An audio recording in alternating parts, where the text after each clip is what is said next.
everybody. Welcome to the show. I'm Sophia. I think it would surprise most Americans to learn that you are not in control of your body and what happens to it, nor your physician, nor your caregivers.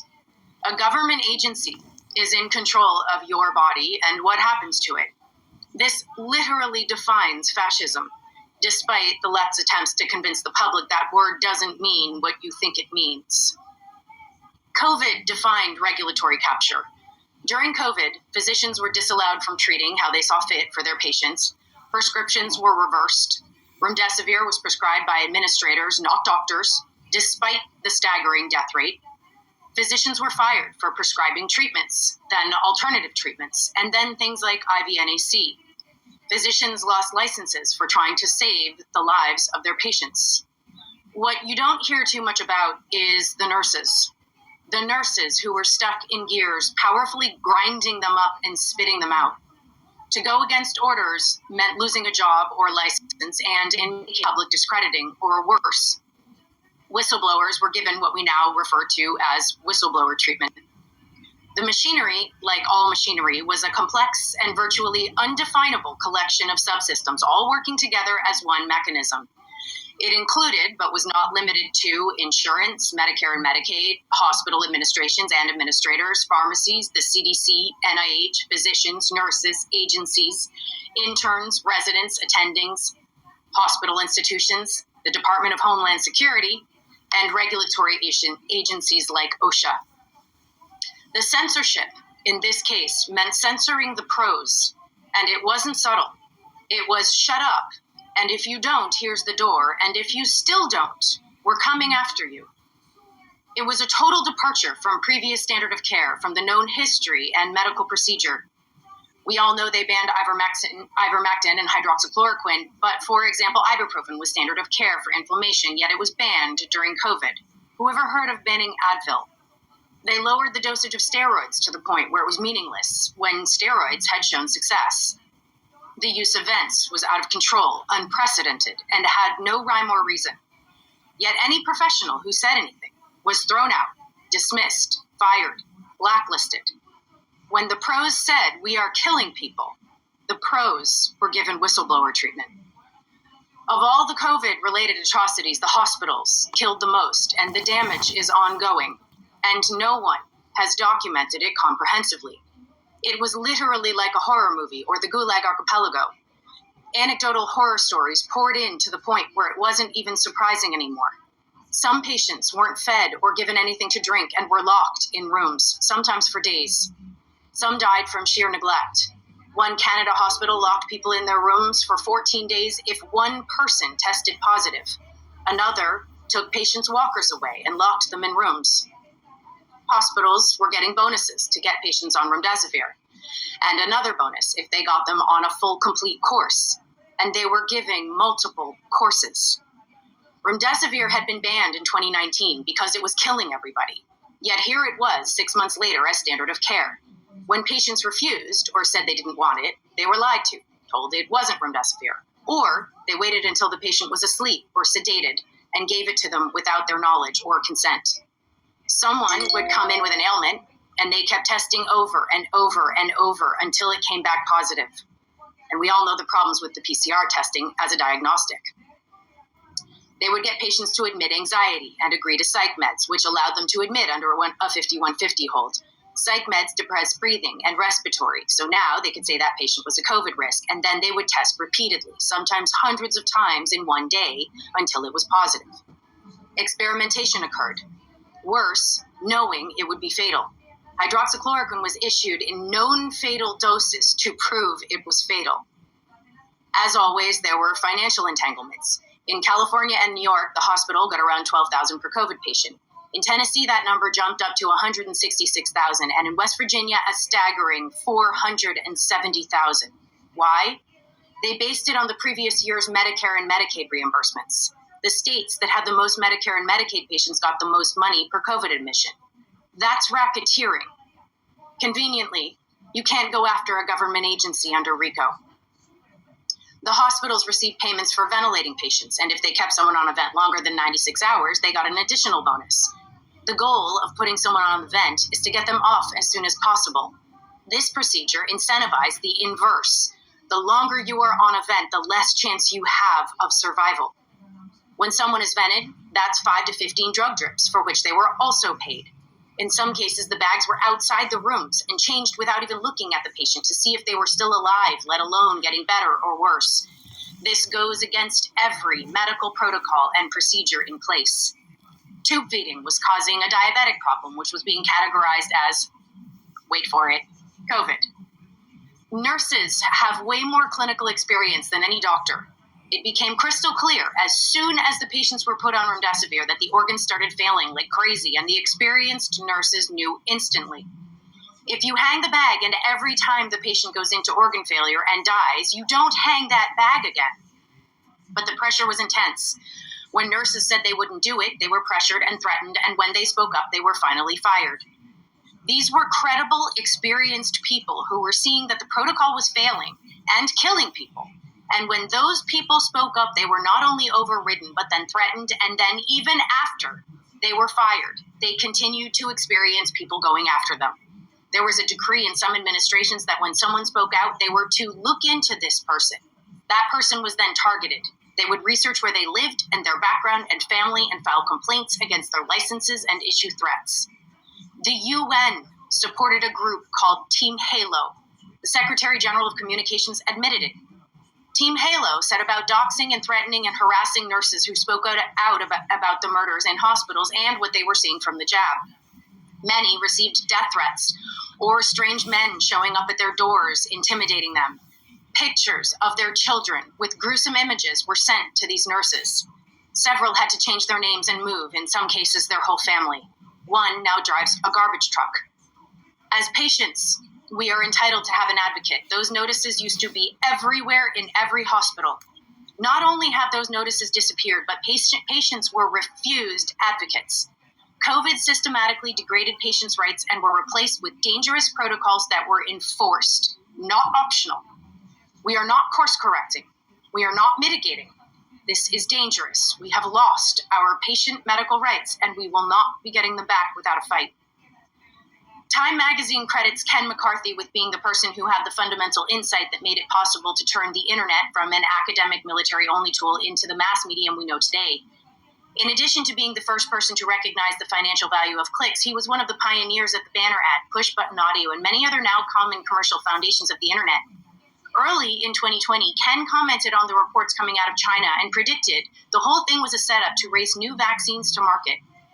He's produced 4 books on the subject since then: Unraveling the COVID Con Volumes 1 and 2, The Nuremberg Code, which he re-released with Vera Sharov, and Fauci's First Fraud. The latter was based on a documentary he released by the same name in August of 2020. This film was cited 28 times in Robert F. Kennedy Jr.'s book, The Real Anthony Fauci. This book, What the Nurses Saw, is the only book that comprehensively covers the subject of the top-down ordered systemic medical murders that killed thousands, perhaps as many as hundreds of thousands, in hospitals in the U.S. and around the world during the COVID panic. The book details the atrocities that took place during COVID and includes interviews with numerous veteran nurses. The question is, where is the public outcry? Where are the medical ethicists? Why is Ken having to write this book at all? Whatever darkness necessitated him putting himself in the line of fire, I am grateful that he is. Please welcome Ken McCarthy. Wow, thank you. That's a better introduction and summary of the book than I could possibly make. You covered it all. But we could go into some more of the details. But well, thank you so much for being here, and thank you so much for putting this together. As I mentioned, in a comprehensive place. You know, we've heard chirps of things, but they get shot down so quickly. It's really hard, unless there's safety in numbers, to be able to have something comprehensive that we can look at and see the big picture.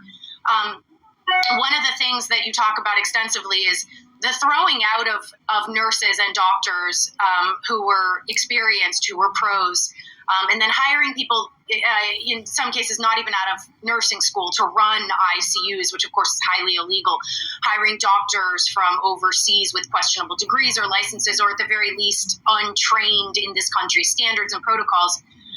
This was the norm.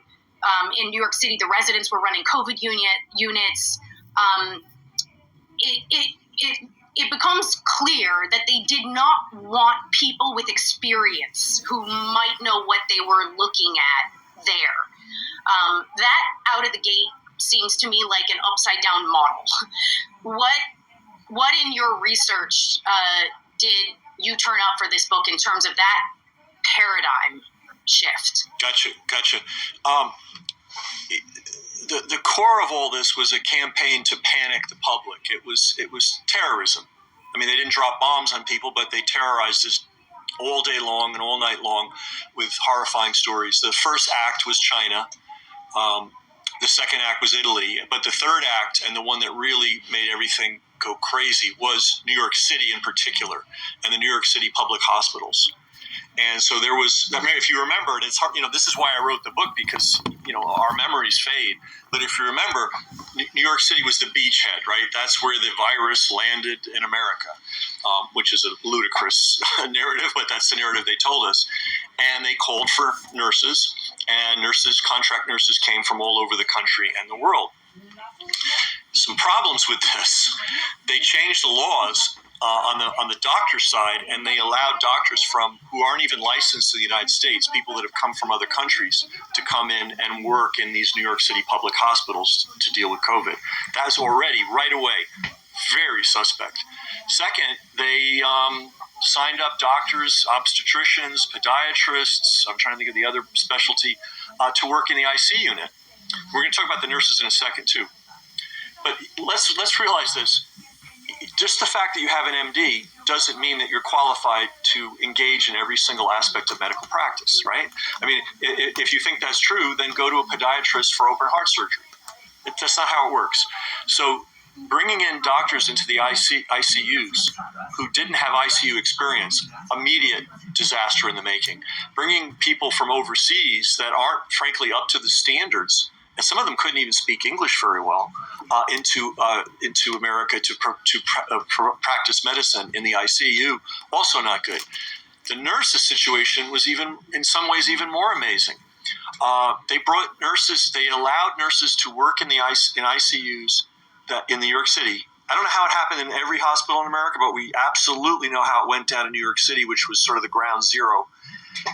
Some nurses were brought in who had not even graduated from nursing school. They did not even have a degree. Then you had some nurses who had just graduated, but they hadn't done their practical training yet. But in any event, no one should have been in those ICU units, those intensive care units, who wasn't experienced, trained, and certified in ICU work. And those ICUs in the New York City public hospitals during COVID were overwhelmingly staffed with people that did not know what they were doing. There's a lot of specialized knowledge, a lot of specialized skills, experience, sense of what to do that you can only get through specific training and through months and months of supervised experience. These hospitals didn't have those people. Even worse, when you put somebody on a vent, and we go into this in great detail in the book, and it's really not been covered anywhere in the mass media or the alternative media. It's a very specific medical procedure, and it is extremely invasive. It's about as close to opening somebody up in surgery as you can get. You need a particular person to monitor these machines and monitor these patients. They're called respiratory therapists. They have a 4-year training. It is, and plus all the clinical supervision they get. This is a very serious profession. In these hospitals, they would have one respiratory therapist for 300 patients. You're supposed to have one respiratory therapist for 2 to 8. So this, wow. so the thing. I mean, this was insane. And you might say, well, there wasn't enough money, and they were paying the contract nurses $10,000 a week. And the contractors who provided these contract workers to these hospitals, and the hospital administrators who accepted them, didn't care whether they had the proper training or not. Now, that's a recipe for death. Right? I mean, that right there, we don't even have to get into all the other stuff. There's a lot of other stuff, and it's really bad. But it is a recipe. It is a recipe for death. And it's astonishing to me that, it's not that they didn't have access to the experts, because these were the experts who were being dismissed in favor of bringing someone in who was less experienced. And, the level of heroism of some of these nurses, especially after the rollout of the vaccines. You and I have talked about this. Some of the nurses stayed and took a vaccine they didn't want in order to stay in the hospitals and save people murdered. And in some cases, that included shuffling patients out the back door to help them escape. Yes, this is really important, and the nurses were really the heroes here. I just want to talk about another structural thing. You have a thing called residence. So you've got your MD, and now you're working in a hospital, and you're called a resident. You're supposed to be supervised because you really don't know what you're doing.